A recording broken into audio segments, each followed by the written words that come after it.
Hello everyone. So our next method is find all functions. So you all can see over here it is a simple and three lines of a code. Import re and then we are using one variable l and re dot, that is re module name dot find all.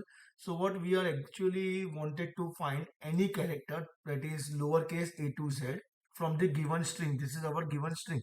So it will be a, then b, then c, then k and z, and we will get answer of this find all in the list form.